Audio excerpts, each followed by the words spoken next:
કે આ સ્માર્ટ મીટરથી જનતાને ખૂબ ફાયદો થશે, ગ્રાહકોને સારું થશે વગેરે વગેરે વગેરે. જો ભાજપવાળા એવું માનતા હોય કે સ્માર્ટ મીટરથી ફાયદો છે તો બધા જ પેજ પ્રમુખોના ઘરે પહેલા તબક્કામાં સ્માર્ટ મીટર લગાવી દેવા જોઈએ. બીજા તબક્કામાં ભાજપના તાલુકા પ્રમુખો, જિલ્લા પ્રમુખો અને વોર્ડ પ્રમુખોના ઘરે સ્માર્ટ મીટર લગાવો. ત્રીજા તબક્કામાં ભાજપના ધારાસભ્યો, ભાજપના સાંસદ સભ્યો, ભાજપના પૂર્વ ધારાસભ્યો અને ભાજપના તાલુકા પંચાયત, જિલ્લા પંચાયત, નગરપાલિકાના સભ્યોના ઘરે સ્માર્ટ મીટર લગાવો.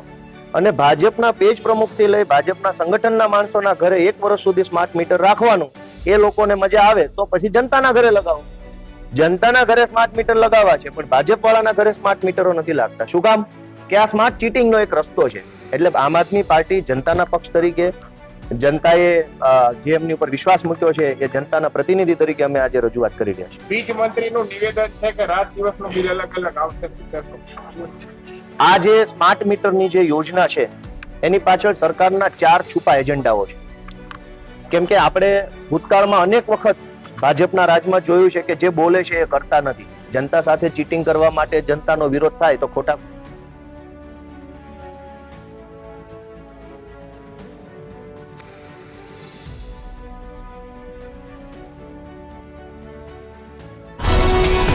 ગુજરાતભરના તાજા સમાચાર મેળવવા માટે અમારી ગુજરાત નેશનલ ટીવી ન્યૂઝને સબસ્ક્રાઇબ કરો, બેલ આઇકોન પર ક્લિક કરો.